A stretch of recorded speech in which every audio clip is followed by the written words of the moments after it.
बात उन दिनों की है जब मैं कॉलेज का स्टूडेंट था। अपने कॉलेज की ओर से हम सभी कैंप के लिए एक जंगल में गए थे। हल्की ठंड थी, अतः रात में हम सब ने पूरी रात कैंप फायर के साथ डांस करने, गाना गाने आदि का प्रोग्राम तय किया था। मुझे और सभी साथियों को कैंप फायर के लिए लड़कियां इकट्ठा करने का भार सौंपा गया। मैं निकला तो सबके साथ ही, लेकिन जंगल के प्राकृतिक सौंदर्य में भटकता हुआ अकेले बहुत दूर कहीं निकल गया। अचानक आसमान बादलों से भर गया और गरज के साथ बारिश होने लगी। बादलों के लगातार गरजने से पेड़ के नीचे खड़ा रहना मुनासिब न समझा। आसपास किसी घर की तलाश में एक दिशा में भागने लगा। मुझे कुछ ही दूरी पर एक लाल ईंटों से बनी शानदार बिल्डिंग नजर आई। बिल्डिंग रोशनी से पूरी नहाई हुई थी और उसमें ढेर सारे लोग हैं, ऐसा दूर से ही लग रहा था। मैं तेजी से भागते हुए उस बिल्डिंग में जा घुसा और सामने से आती हुई एक खूबसूरत नर्स से टकराते टकराते बचा। नर्स ने मुझे घूर कर देखते हुए कहा, बहुत अधिक भीग गए हो, सर्दी लग जाएगी। उधर बाईं ओर एक स्टोर रूम है, वहां जाकर जो भी मिले उससे कहना सिस्टर जूलिया ने दूसरे सूखे और साफ कपड़े मुझे देने को कहा है। वह तुम्हें कपड़े दे देगा। मैं हक्का बक्का मुंह फाड़े सिस्टर जूलिया को देखता रहा। मुझे एकदम से यह समझ नहीं आया कि मैं क्या करूं। मेरी स्थिति देखकर सिस्टर जूलिया खिलखिलाकर हंस पड़ी और बोली, पहले तो तुम अपना मुंह बंद करो, वरना मुंह में मच्छर घुस जाएंगे। और अब जाकर वैसा ही करो जैसा मैंने कहा है। मैं हल्के से हाँ में सर हिला सिस्टर की बताई दिशा में जाने को मुड़ गया। अभी कुछ 10 कदम ही चला कि मेरे कंधे पर किसी ने हाथ रखा।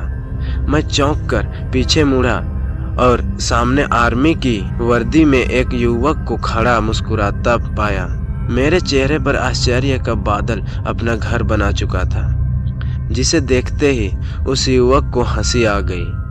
उसने धीमे किंतु दृढ़ स्वर में कहा, मैं कैप्टन विनोद हूँ और यह हमारे देश की आर्मी का हॉस्पिटल है। कैप्टन विनोद की बातों ने मुझे आश्वस्त किया। मैं अब धीरे धीरे सामान्य हो गया और मैंने कैप्टन विनोद को सिस्टर जूलिया की कही बातें बताई।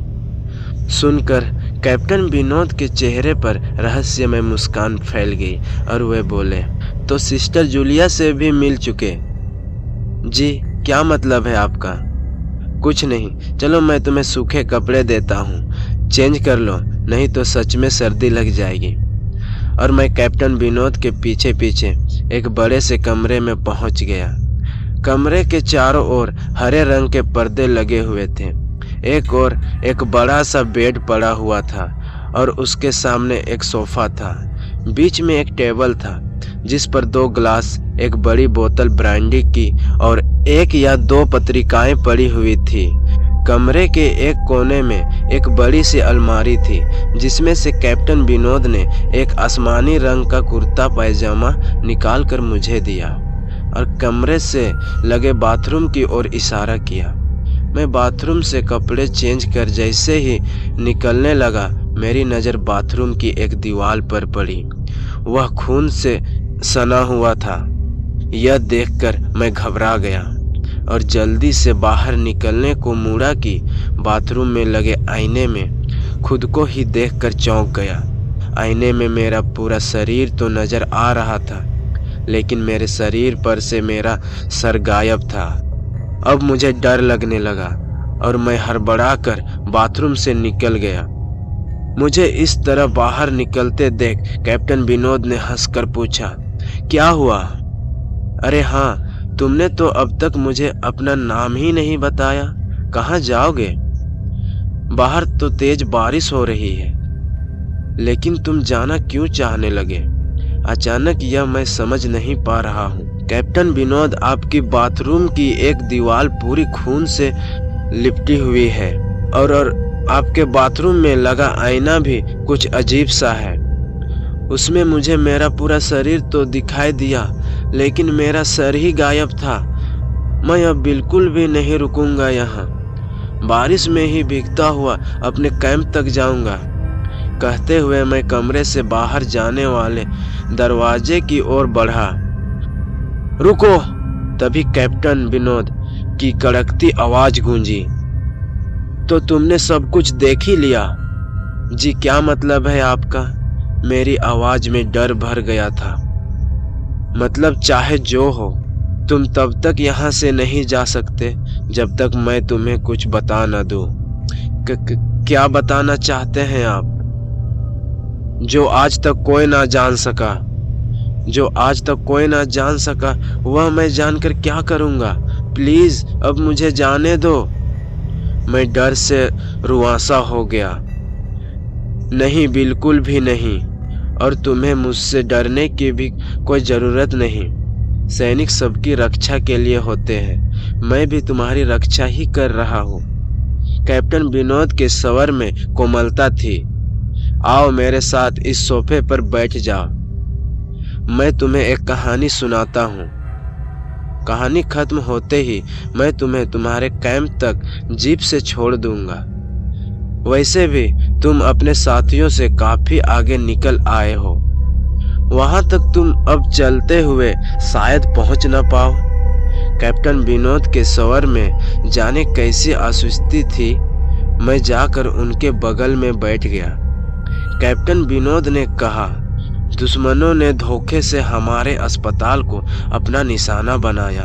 दुश्मन देश के 2 सैनिक हमारे सैनिक के वेश में एक हमारे ही घायल सैनिक को लेकर आए। वह घायल था और हमारे देश की सेना ने उसे बहुत ढूंढा, लेकिन नहीं मिला था।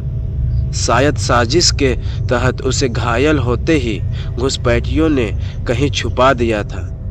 अचानक अपने खोए सैनिक को अपने हॉस्पिटल में पा सभी खुश हो गए और बिना अधिक पड़ताल किए हॉस्पिटल के गेस्ट रूम में घायल को लेकर आने वाले छद्मवेशधारियों को ठहरने की इजाज़त दे दी गई।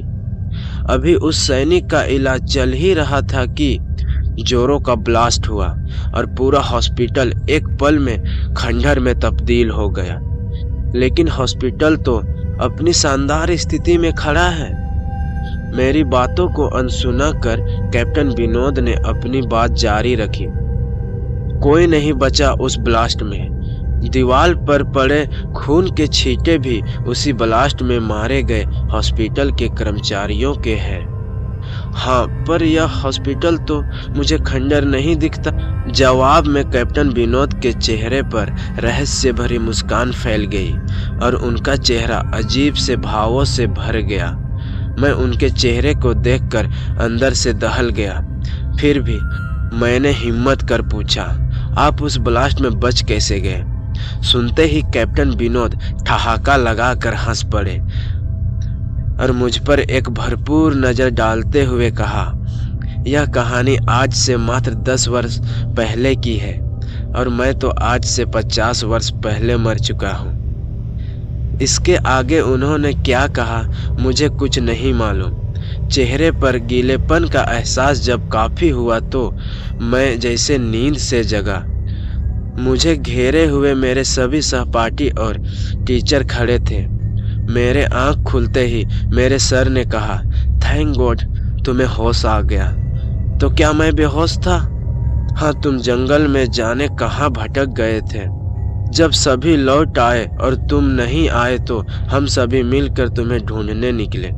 काफ़ी दूर जाने के बाद हमने एक जीप आती दिखाई दी जिसमें एक आर्मी मैन तुम्हें पीछे की सीट पर सुलाए हुए हमारे कैंप को ढूंढते हुए आ रहे थे। उन्होंने हम सबको भी अपने जीप पर बैठाया और कैंप तक छोड़ दिया। हमने उन्हें काफ़ी रोकने की कोशिश तो की, लेकिन वे यह कहते हुए चले गए, अभी नहीं रुक सकता, एक ज़रूरी काम है। जब हमने तुम्हारे बेहोश हो जाने और उन तक तुम्हारे पहुंचने के बारे में पूछा तो बोले, सोमेश्वर ही बताएगा और जो भी बताएगा वह सब अक्षरश सच होगा। सबकी उत्सुक निगाहें अपनी ओर लगी देख मैंने धीमे स्वर में पूछा, क्या उनका नाम कैप्टन विनोद था? सर ने हाँ में जवाब दिया। मैंने सबको उधर चलने को कहा जिधर से सबने जीप आती देखी थी। पहले तो सर तैयार नहीं हुए, लेकिन मेरे बहुत कहने पर वे राजी हो गए। सुबह होते ही हम उधर की ओर गए। मैं उस जगह पर पहुंचकर गहरे आश्चर्य में डूब गया। वहां एक अधजला खंडर था जिसके एक टूटे पत्थर पर लिखा था आर्मी हॉस्पिटल। अगर कहानी अच्छी लगी हो दोस्तों तो वीडियो को लाइक करें, और अगर आपको एपिसोड कहानियाँ सुननी पसंद हो तो कमेंट ज़रूर करें ताकि हम आपके लिए शॉर्ट्स एंड एपिसोड कहानियाँ लाते रहें। Thank you.